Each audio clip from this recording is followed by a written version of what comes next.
Истина. Има и вече даже такива случаи. И това е истина. Виждат по разширяването на зеницата, кой е експерт, кой е новак, какво ни интересува, на какво спираме вниманието си и използват това.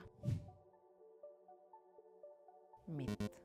И даже не мисля, че е необходимо да обяснявам защо. Мит. Може и много любопитните хора. Истина е, че често страха от изкуствения интелект е страх от загуба на контрол, но не само.